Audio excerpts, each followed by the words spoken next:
So mga tol, matapos pong magpasikat si Jaron Ennis kahapon kung saan tinapos niya po agad sa 5th round pa lang itong si David Abanesian at nadepensahan po niya sa unang pagkakataon ng kanyang IBF welterweight world title. Agad nga pong hinamon ni Jaron Ennis itong si Terence Crawford. Sana daw matuloy na ang laban nila ni Crawford.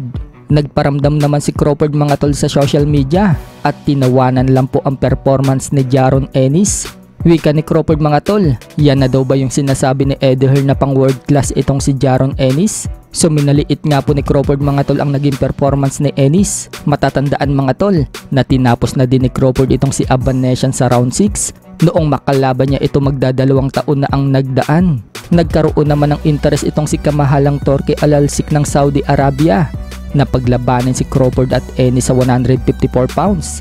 Nagpost kasi itong si Turki Al-Alsik mga tol sa kanyang social media account na gusto daw niyang paglabanin ang dalawa. May laban nga po si Crawford mga tol ngayong August 3 kontra sa WBA Super Welterweight World Champion Israel Madrimov. So kapag nanalo dyan si Crawford, baka paakyatin ni Turki Al-Alsik itong si Jaron Ennis sa Super Welterweight Division at doon maglaban si Ennis at Crawford. Pero marami pa din po ang nagsasabi mga tol na hindi daw uubra itong si Ennis kay Crawford.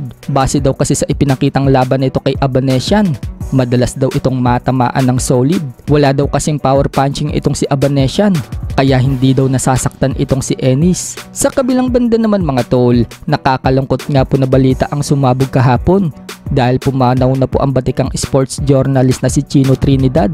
Sa edad na 56, inatake daw sa puso itong si Chino Trinidad habang papunta sa meeting. So malaki po ang naging ambag ni Chino Trinidad sa sports, lalong-lalo na sa boxing. Nakikiramay naman po si Manny Pacquiao mga tol. Nagpost ito sa kanyang social media account. Isang great journalist daw itong si Chino Trinidad. Mahal daw niya ang trabaho niya, lalong-lalo na sa Philippine sports. Samantala, bago nga po pumanaw itong si Chino Trinidad, nagbigay pa nga po ito dati ng prediction na magiging world champion umano itong si Vincent Astrolabio. Yan po ang pahayag noon ni Chino Trinidad mga tol sa live session ng isa pang sports journalist na si JM Siasat. So sa linggo na nga po gaganapin ang laban ni Vincent Astrolabio sa Japan sa isang world title kontra dito sa WBC Bantamweight World Champion Junto Nakatani. Magkatotoo kaya yung binitawang salita ni Chino Trinidad na magiging world champion si Astrolabio? Ano sa tingin nyo mga tol? Sa ibang balita naman mga tol, Filipino boxer na si Lito Dante talo po sa unang laban niya sa Amerika kontra kay Jesus Haro. Tinalo po ang Pinoy sa pamamagitan ng unanimous decision sa score na 77-75, 80-72 at 78-74.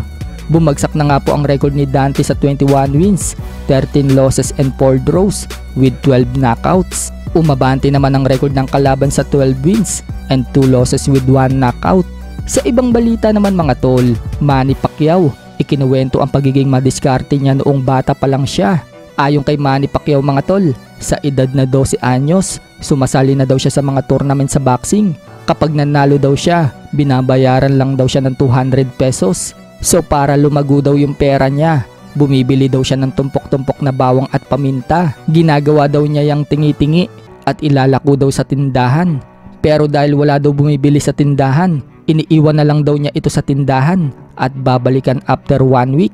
Yung tindahan na lang daw yung bahalang magtubo ng paminta. Basta daw yung presyo para sa kanya, yun daw ang ibibigay sa kanya kapag may benta na. So pagbalik daw niya after 1 week, nauubos na daw yung paninda niya. Kaya bata pa lang talaga, madiskarte na si Manny Pacquiao.